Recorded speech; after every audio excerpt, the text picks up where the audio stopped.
Hello, I've just finished playing Astrobot on the PS5. I'm a little late to the party with this one, but what a game. I can completely understand why it won Game of the Year, and it'll be one of my favourite games that I've played in a long time. Now though, I get to put this game on the shelf with all of my other completed PS5 games, and then I'll pick something new from the pile of uncompleted PS5 games on the shelf. Alright, this will just go over here very nicely with the other finished games. Good, that looks great. And now to pick a new game from the...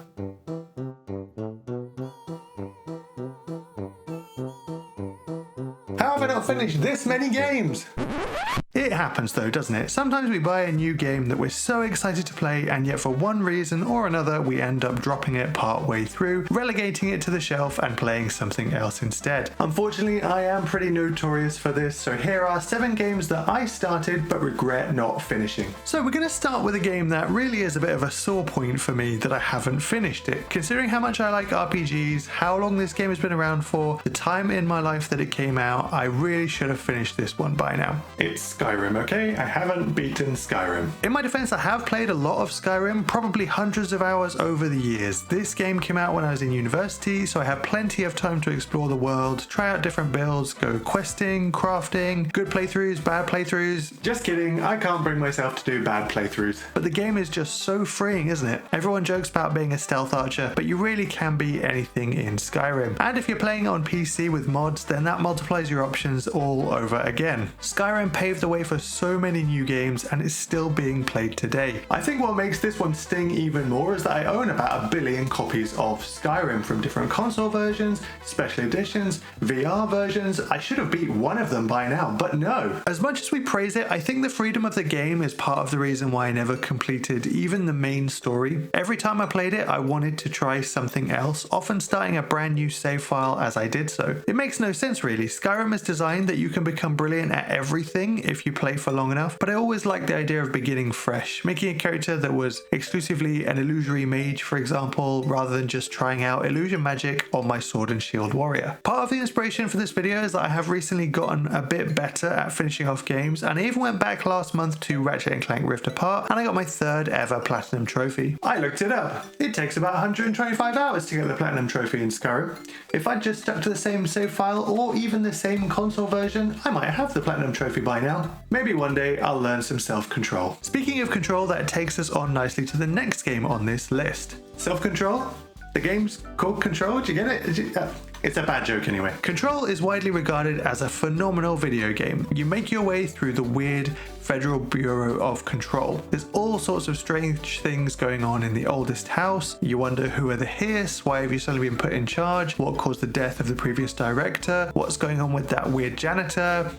Hey, that's mean! The gameplay of Control is also excellent. You slowly build up your collection of powers, opening up new areas that you can go back to. Your service weapon starts off as a revolver, but it slowly becomes more and more different weapons, and the graphics look incredible when it came out. Even today, actually, they still look very good. The problem I have with Control? Well, I'm just a huge chicken. The game has a lot of atmosphere, but a lot of the time that atmosphere it's basically just pretty creepy, and I often felt like something was going to jump out at me and give me a scare. If there's one thing I hate, it's jump scares, especially the anticipation of jump scares. This all came together about halfway through the game when there actually is a bit of a jump scare. It's really not that big of a deal, but since I spent hours leading up to this point in a state of tension, when that scare actually came, I probably shut the game off and never returned. I would like to go back to Control. I was enjoying it. I'd love to see how it all ends and play through the DLC too. I know that this jump scare is coming now, so maybe I can be brave. Or maybe I'll just have to play behind the cushions. Not the creepy janitor again. On to another game with a strong theme of fear, although I think I can be forgiven for not finishing Batman Arkham Knight when it first released. After all, the game was so buggy that many people simply couldn't get to the end, and I remember within the first few weeks of release, I myself hit a point where I couldn't progress the main story. It would just crash every time I tried. Now though, all the bugs are gone, and it seems to be pretty universally agreed that Rocksteady were able to right the ship, and the Arkham trilogy as a whole are seen as some of the greatest superhero games of all time, and making gamers everywhere wonder how you can go from this... Not by a long shot. He can take more.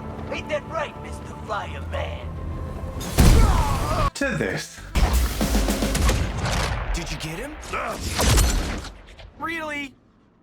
Why don't you just mail me the bullet? What a terrible timeline we're living in. To make matters worse, this is a game that I really should have actually beaten by now. At this point in the video, I think it's pretty well established that I don't often complete games, but the Arkham series was the one exception to that rule. Arkham Asylum, I beat it on the Xbox 360 when it first came out. Arkham City, check. I even completed Arkham Origins, the third game that nobody really wanted and is mostly thought of as the worst, but I just loved being Batman so much that I played through the whole thing anyway. I thought that I was finally going to beat this game after I made my video about how it runs on Steam Deck. I was having a great time, it runs pretty well on that platform, but after finishing the video I knew I was moving on to Assassin's Creed Unity, another game by the way that I got pretty far in but didn't get around to finishing. And after starting Unity I just never went back to Arkham Knight. Why haven't I beaten it even though I loved all of the other games? I don't know. Maybe I've just gone mad. I should probably check myself into Arkham Asylum now, save Batman the effort of having to bring me in for my terrible crime of not finishing Arkham Knight. I tried not to completely fill this list with RPGs, but given how much I enjoy them, it was inevitable that some would show up on a list of games I regret not finishing. Now, even though I do really like RPGs, I'd never actually played a Dragon Quest game until the release of Dragon Quest XI.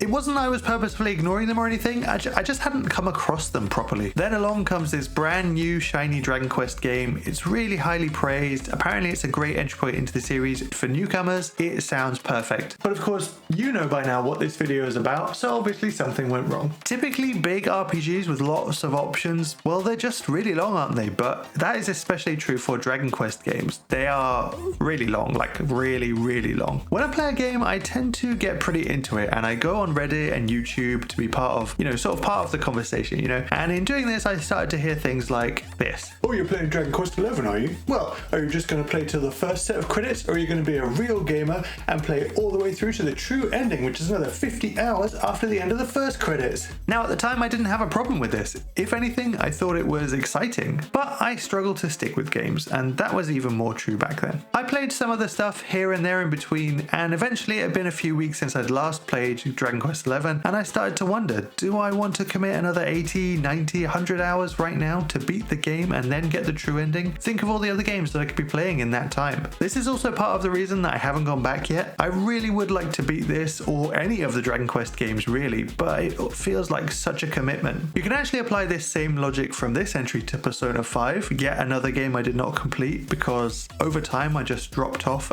this massively long game and I haven't made the commitment to go back to it yet. Look, I'm married so I know all about commitment, okay, but there's something different about committing to a really long video game. It's just really hard. And speaking of hard things, now we're going to talk about Demon's Souls. Don't think it should be much of a surprise that a Souls game made it into this video. Released as a launch title for PS5, this was one of the very first games that I got for the console. I'd tried some Souls games out in the past, but since I only had 2 or 3 games on PS5, I was determined that this would be the one that I would get the most out of it, and I would complete Demon's Souls. Even today, Demon's Souls is one of the prettiest games on the PS5. It just looks incredible, the combat is tight, and I thought there was a pretty good chance that I'd be able to beat this one because of how you can switch between the different worlds if you're having a hard time. Oh, how wrong I was. It started off okay, I did have some tough fights, but using magic I got through them. I know that magic is kind of the easy mode of Demon's Souls, but hey, I needed all the help I could get. So it was all going pretty well, but then I ran into this guy.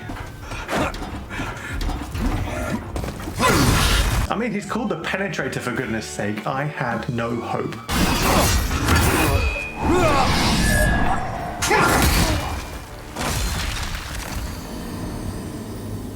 At this point, I was struggling with some of the other bosses too, but the Penetrator really was the final nail in the coffin. Some days I wonder, if I'd kept with it and got past this boss, would I now have a long history with Souls games? Would they be one of my favorite genres? Would I be an amazing gamer? Nah, probably not, but I do regret not beating Demon's Souls. We're going to space now with 2017's Prey, developed by Arcane Austin, which has unfortunately now been shut down.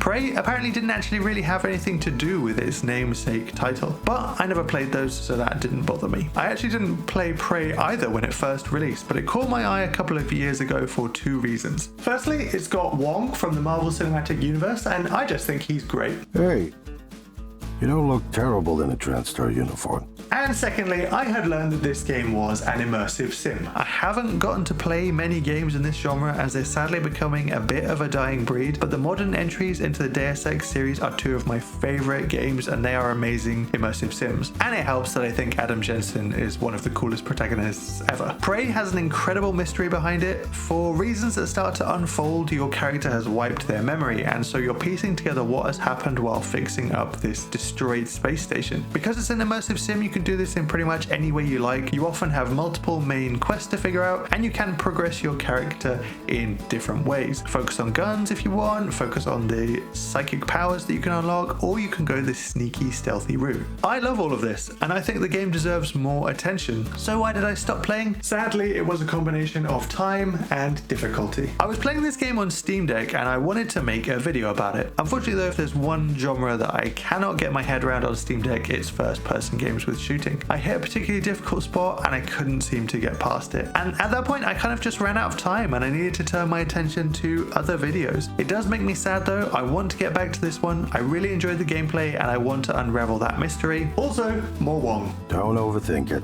And last but by no means least is The Legend of Zelda Breath of the Wild. The game that sent the Nintendo Switch launch into the stratosphere. Everyone has played Breath of the Wild. I was a little late to the Switch, so I had already gotten some spoilers for Breath of the Wild, unfortunately, and it did take away a little bit from that sense of exploration and discovery, but that's not really why I dropped this game. This one is possibly the worst offender on this list because even to this day, I have almost finished Breath of the Wild. I've freed the 4 divine spirits, I've got the Master Sword, I was ready to take on Ganon. But I decided that I wasn't really in a big rush to beat Breath of the Wild. I'd already had the ending spoiled, you see, so that wasn't a big concern for me. Instead, I thought I'd take my time, explore more of the world, get more health from the shrines, and somewhere along the line, I just slowly stopped playing. I probably was distracted by a shiny new game, and then eventually Tears of the Kingdom came out. And before you ask, yes, I did beat the story on that one. At this point, it just doesn't feel like there's much of a reason to go back, you know? I've seen the ending actually multiple times by now. Tears of the Kingdom was kind of my Breath of the Wild, really, where I experienced it at the same time as everyone else. Breath of the Wild is on this list, and I said it was probably the worst offender, but at the same time, it's also the one that I'm most content to leave the file incomplete. It's close enough, and I'm happy. So there we have it. Those were the games that I started playing, but regret not finishing.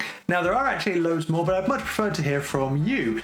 Let me know down in the comments what are some games that you haven't finished and you wish you had done. Hope you enjoyed the video. Thank you so much for watching, and I'll see you in the next one.